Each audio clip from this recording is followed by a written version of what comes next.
State of the Nation address is sharply on our radar, and we'll tell you a bit more about the expectations in just a moment. But first, we just want to pop you over to Cape Town. That's where the Presidency is preparing to give us an update on what is on Cyril Ramaphosa's program in the lead up to that all-important address tomorrow. Vincent Magwenya is a Presidency spokesperson. Let's listen in. Good morning, colleagues, and welcome to this media briefing. It's our first one for this year, 2025, and I'll be taking you through the President's public engagement program. Then I'll open the floor to any questions that colleagues might have. We'll start tomorrow, where the President will deliver the State of the Nation address. The address will take place before the joint sitting of the two houses of Parliament.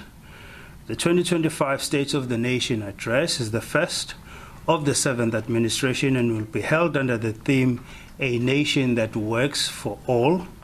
This address holds added significance as it occurs during the year where we are still commemorating the 30 years of freedom and democracy, and it also coincides with South Africa's presidency of the G20. The annual address,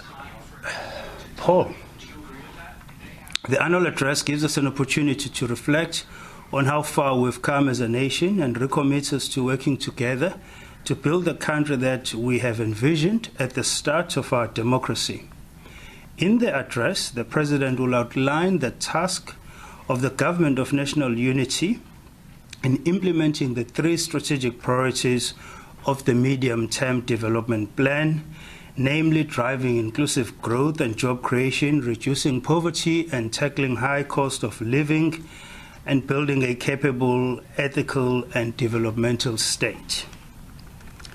On Friday, the 7th of February, the President will tee up alongside a diverse stakeholder grouping to raise funds for charities during the annual Presidential Golf Challenge, which will be held at the Atlantic Beach Golf Estate in Melkbos. The PGC is held every year following the State of the Nation address and is hosted by the Ministry of Public Service and Administration in partnership with the private sector as part of the activities around the State of the Nation address. The challenge raises funds for charities designated by a sitting president and provides an opportunity for networking between government and private sector role players. The proceeds will be donated to the Cyril Ramaphosa Foundation, which will in turn distribute those funds to deserving charities to improve education and promote skills development in the communities across the country. The President is honored this year to partner with 11-year-old golfer Shalom Madlala from Malelane in the Mpumalanga province. Shalom is a provincial player in the South African Golf Development Board's program. The tee-off is set to take place at 9 o'clock in the morning, and media pool arrangements are in place for this occasion. If you need any further assistance, Shadi Baloyi, my colleague, will assist you.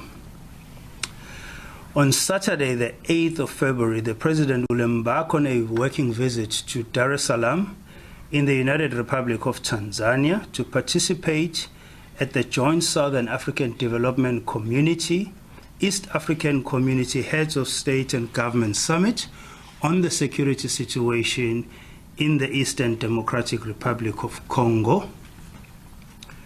The heads of state and government of SADC and the East African Community agreed to meet urgently following their respective extraordinary summits held last month to deliberate on the way forward regarding the security situation in the DRC. The joint SADC-EAC summit will be preceded by senior officials and foreign ministers' meetings taking place on the 6th and the 7th of February.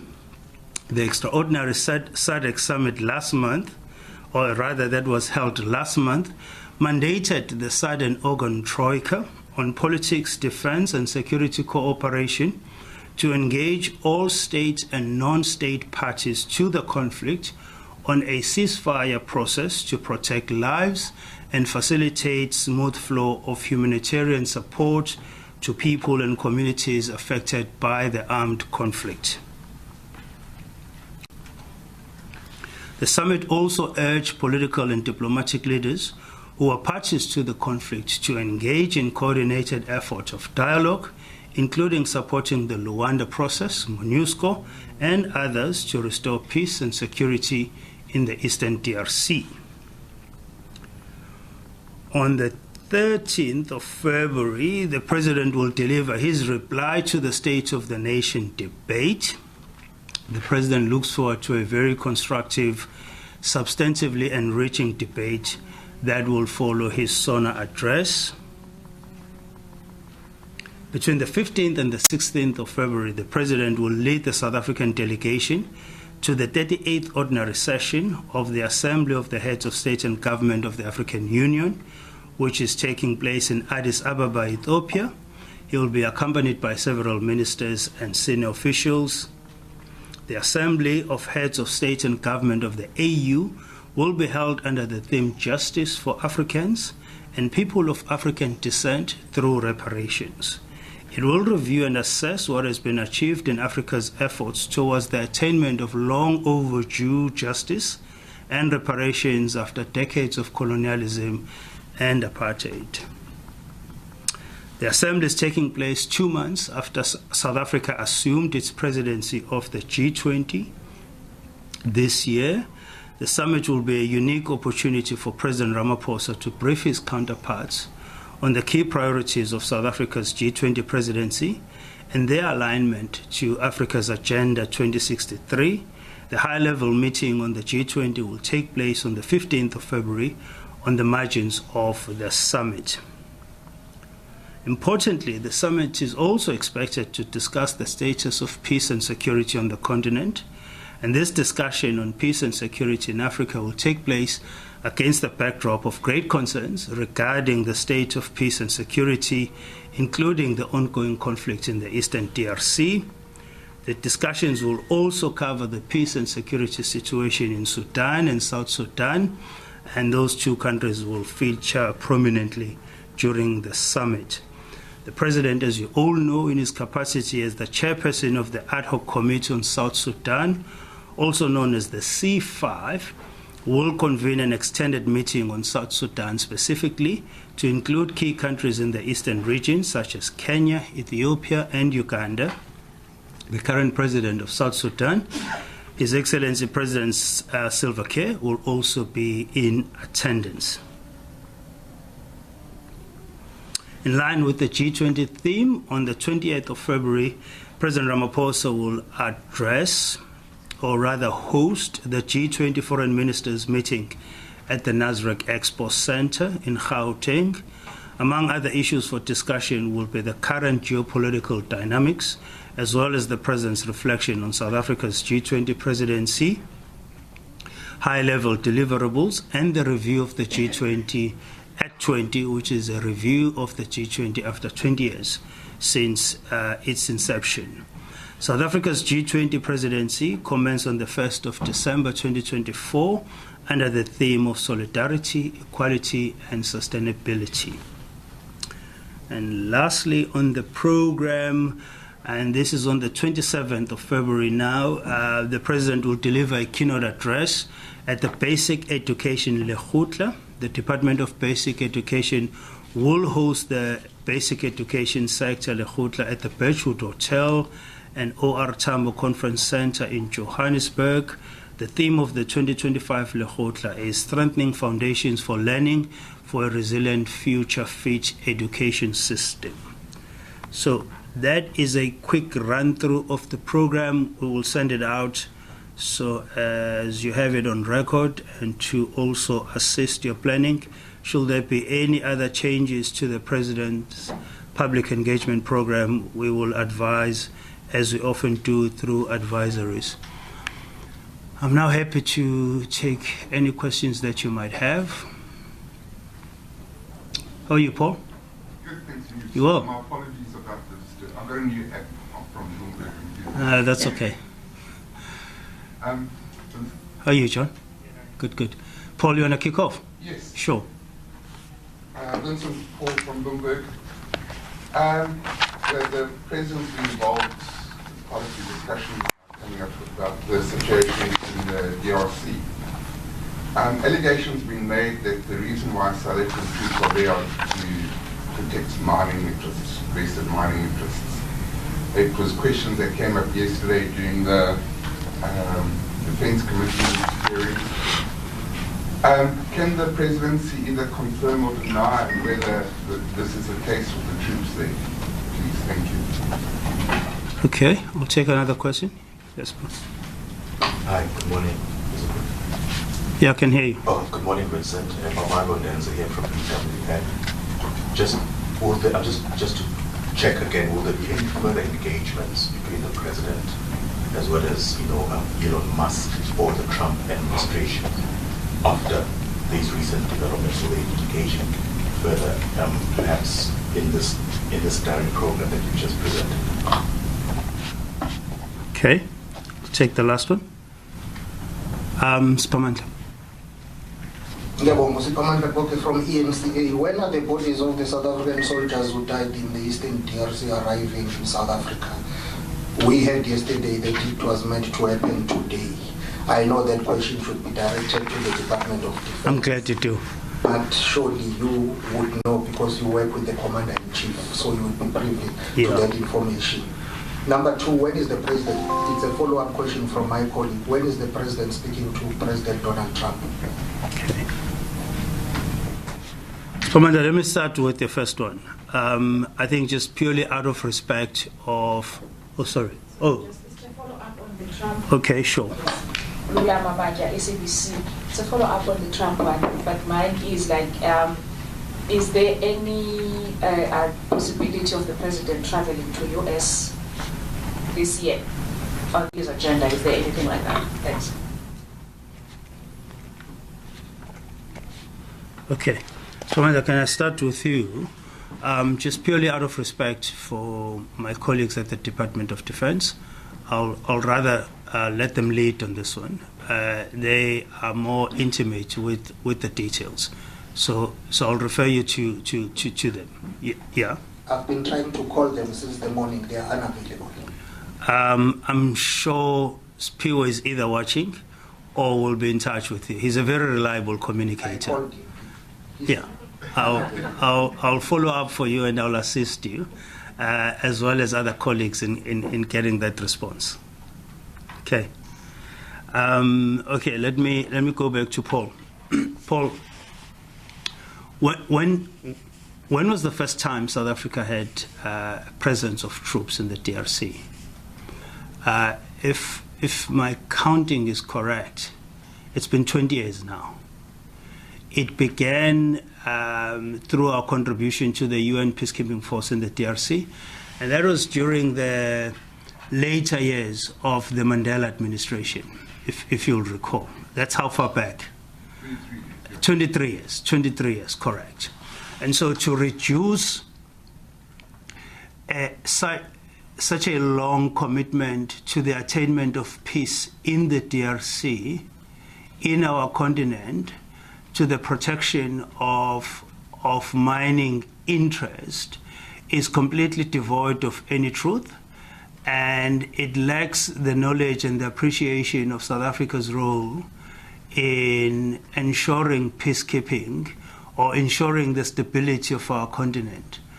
We've been involved in over 20 peacekeeping initiatives on the continent, the latest being Mozambique, where last year we began a phased withdrawal. We were part of a SADC peacekeeping force there. There were never any accusations of our involvement there being directed at the protection of any economic interest. We were there as part of a SADC mandated peacekeeping force to protect lives and to ensure stability in our neighboring country. And so we will reject those assertions because they also are devoid of any facts, but more disappointingly, they just lack the appreciation of South Africa's long involvement in ensuring that we enjoy a greater deal of stability and peace on our continent in pursuit of economic development, amongst other things. And so that we will reject.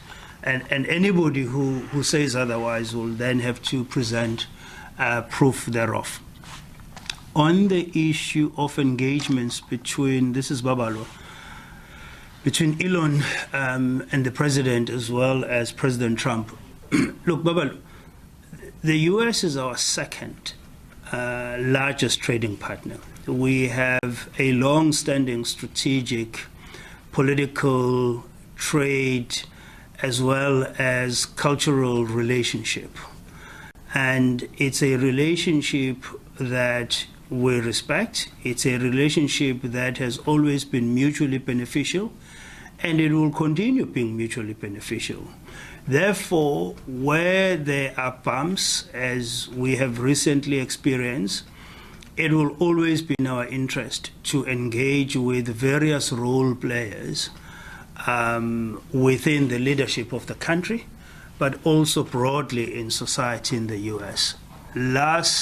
Year before last, the president held a roundtable with American captains of industry. A large number of them represented over 600 US companies that operate in South Africa. And the engagements touched on a number of issues that impact business in South Africa, but also opportunities that are ripe for investments in our country. And therefore, considering all of those elements, it is important that we work on maintaining that relationship, but also we work on growing and expanding that relationship. And so we will get over the current bumps, we will clarify the issues that need to be clarified, and we will respond expeditiously to disinformation and mischaracterization of our laws, as well as of the general state of the country. And in so doing, we will engage all the relevant stakeholders, and we will communicate our position publicly as we've done. So there will be more engagements, not only with the Trump administration and influential figures such as Elon Musk currently in the US, but with other role players as well in the US. And those engagements will take place at multiple levels. Ministerial level, we have an ambassador now in Washington, Ambassador Rasool, who's hit the ground running. He will be spearheading some of our engagements with various levels of the Trump administration. Minister Lamola will be reaching out to his counterpart in that regard. For the G20 foreign ministers meeting, we are hoping that Secretary Rubio will attend. If he does not attend, we know that there will be a delegation of senior officials representing the State Department and the Trump administration, which we will have an opportunity to engage with. And so on the basis of that, those engagements will be ongoing. Let me tie this response then to Lulama's follow-up on the possibility of a visit to the U.S. Generally, the president is always committed to attending the United Nations General Assembly. And sometimes on the margins of UNGA, engagements are then held with a number of countries. I think it was back in 2022, we started in Washington. The president held a meeting with former President Biden at the time. And so I can't really commit on that travel, but it's generally accepted commitment that the president will attend UNGA, and when he does, then he engages in various bilateral meetings. We're still hoping, Lulama, that President Trump will visit South Africa ahead of the G20 summit, when we get that final round of heads of states, and it remains President Ramaphosa's intention to welcome him on a state visit. We're hoping that there'll be time even for a round of golf. We've been trying to urge the president to just steal a bit more time and get his swing back in order and back in the groove. so that when he takes President Trump out for a round of golf, he's able to put up a decent game. And so that remains an intention, that the president welcomes President Trump on a state visit, and that will afford then the two of them an opportunity to engage over a whole range of issues of mutual interest, but also issues that may be regarded as of bilateral concern, either in South Africa or elsewhere in the world. Have I left a question? Spamandla, I started with you. I think, okay, you asked about a conversation between President Trump and President Ramaphosa. We don't have any timelines yet in terms of when that conversation will take place. Conversations are already taking place at various levels of officialdom, if you like, between the two countries. And we need to allow those conversations to kind of run their course. There are conversations taking place around issues related to PEPFAR, and there are conversations that are taking place around, refuting some of this mischaracterization of our country and the application of our laws. Ultimately, there will be a conversation between the two heads of state. But I can't give the timeline right now. Okay, that was the first round. Yes, sir. Morning, sir. My name is Arthur from Hartfam. How is the mood in the office of the president ahead of him delivering the State of the Nation address tomorrow? Because you've also mentioned things that are currently happening now, what's happening in the Eastern DRC, GNU matters. How is the mood? Is he ready for tomorrow? He's very ready for tomorrow. Typically, Arthur, in our office, there's never a time when we are dealing with one issue. The sort of typical day or week or month in our office involves dealing with multiple issues at the same time.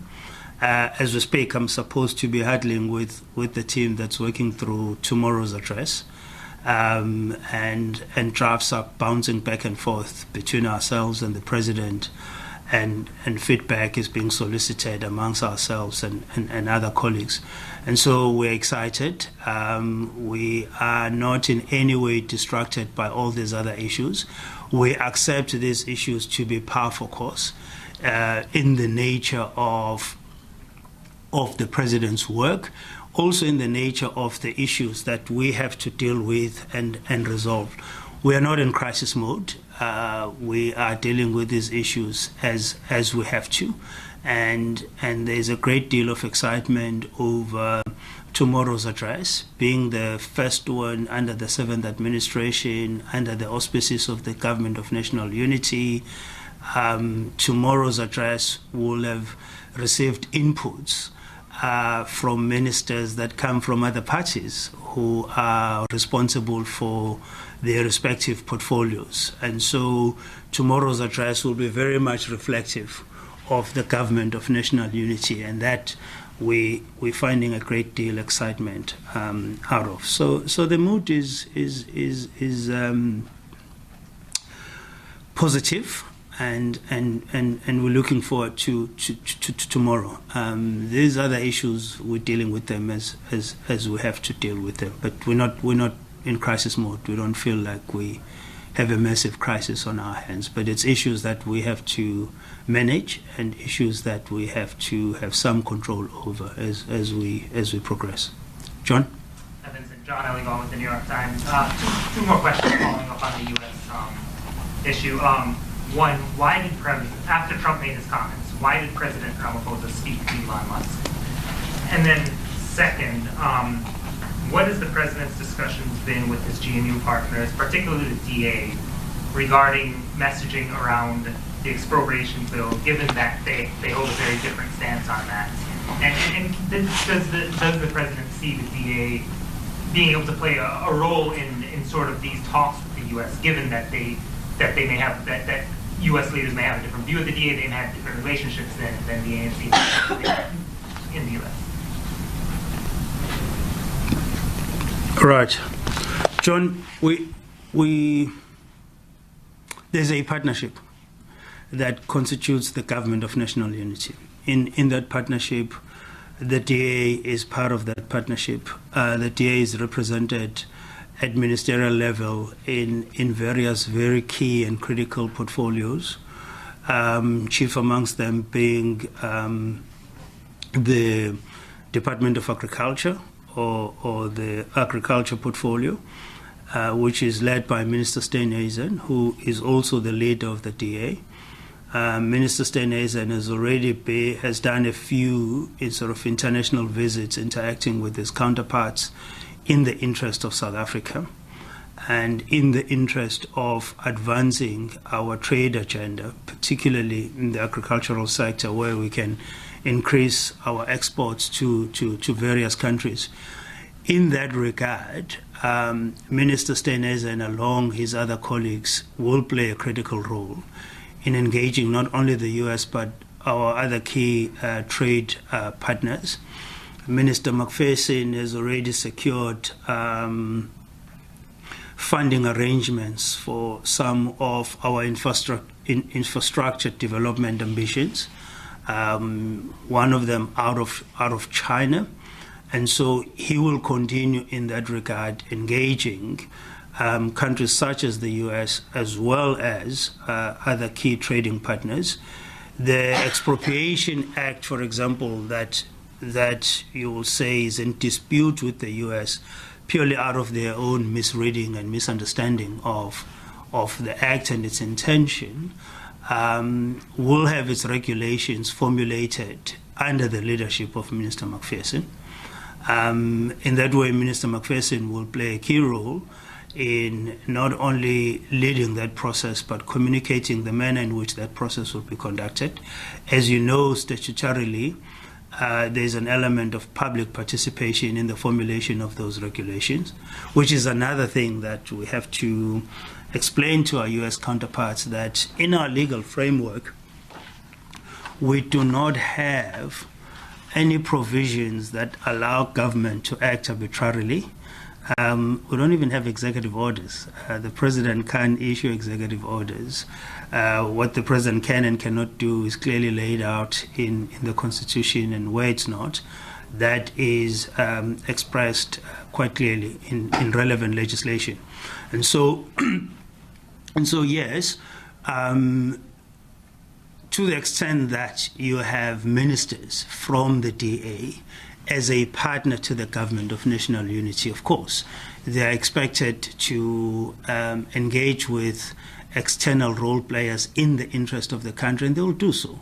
And in this regard, you've already seen the communication that they issued, which was very much in line with that of the president.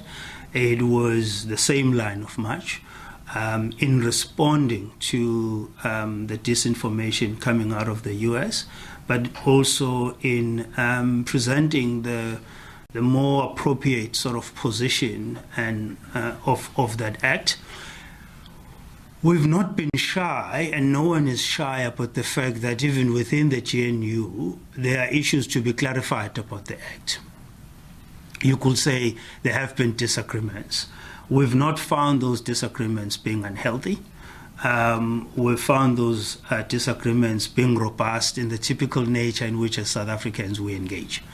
And so indeed, the expectation would be well placed for all ministers that interface with external parties and our trading partners to put their best foot forward in articulating the country's position on key issues and in presenting our country's aspirations from a trade agenda point of view. Why did the president speak to Elon Musk?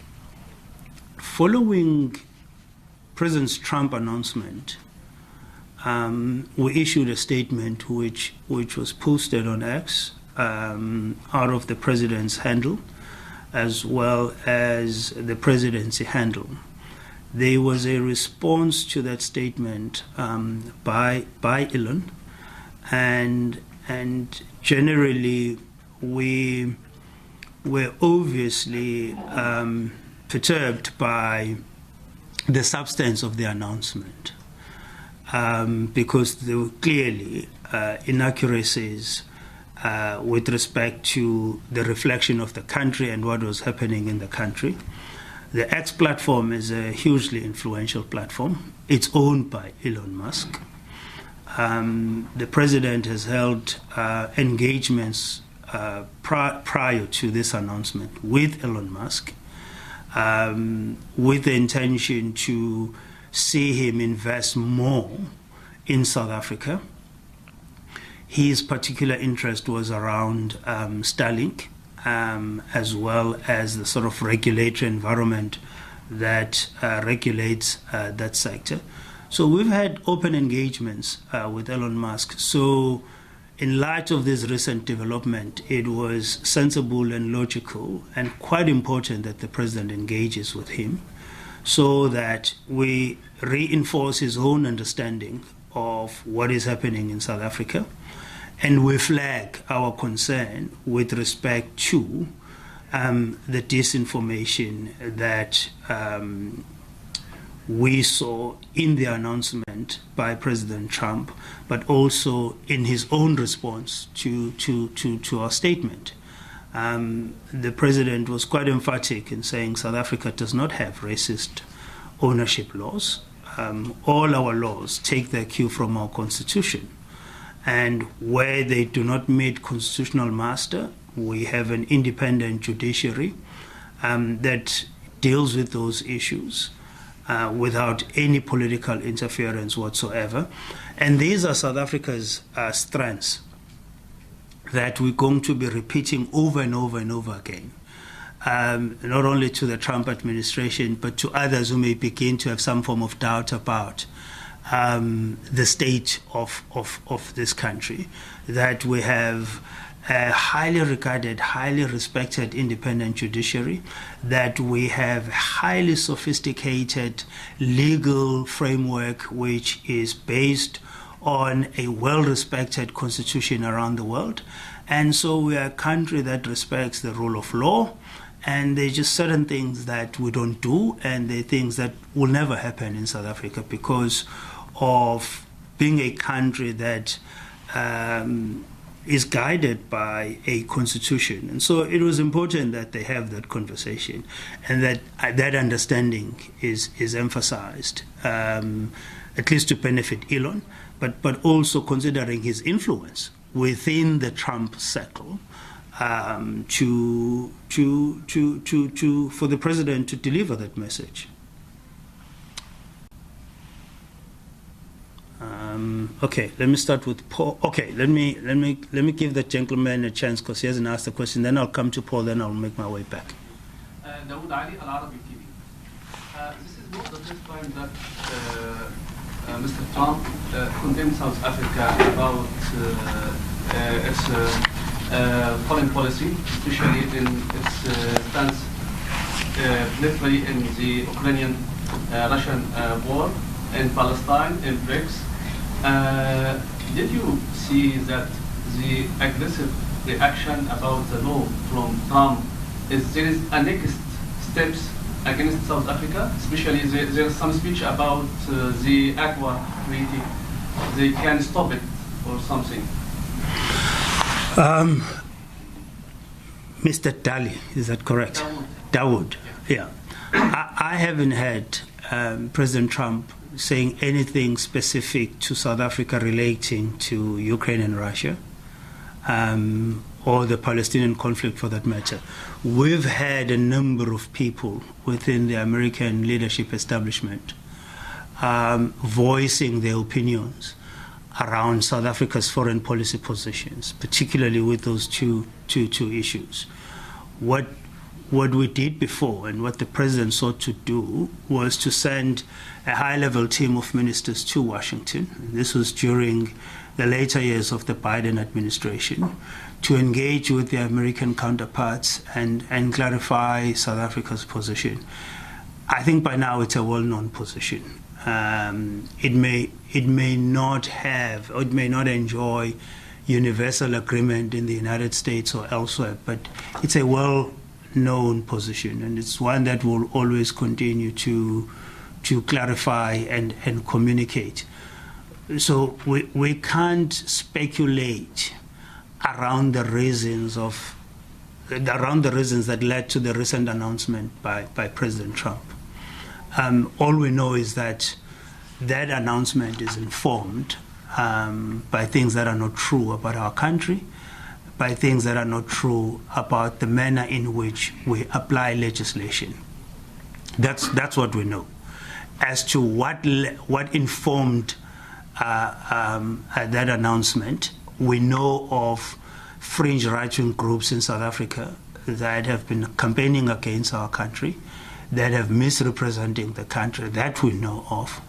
But as to what discussions took place in the White House leading up to that announcement, we cannot speculate and draw parallels with other issues. You mentioned AGOA. AGOA is a trade arrangement, not only with South Africa, but with the whole continent. In President Trump's announcement, there was no mention of AGOA. There was mention of aid. And so I wouldn't conflate the two. I also wouldn't start speculating around what may or may not happen around AGOA. All I know is that, or all we know as a government is that AGOA is a mutually beneficial trade relationship.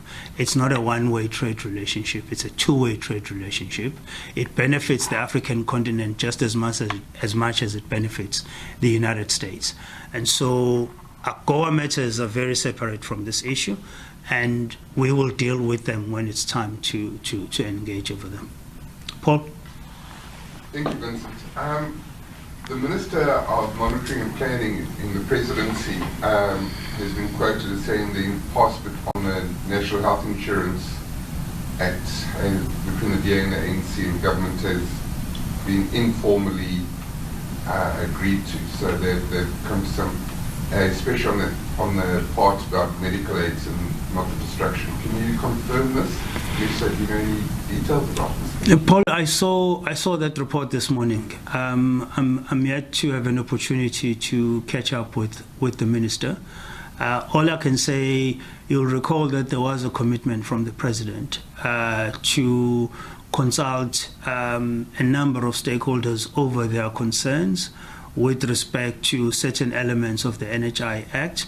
Those engagements have been ongoing, and one would not be entirely surprised if an agreement is reached in that regard. But I'm yet to be fully briefed on the details that were reflected on the article that you reference, except to say the principle has always been there, championed by the president, that we iron out whatever disagreements that we have over NHI within the GNU, as well as between government and business. Apologies about that. It seems our connection there to Vincent Magwenya has had a bit of a gremlin, but it seems we're reaching the tail end of that lengthy briefing from the presidency.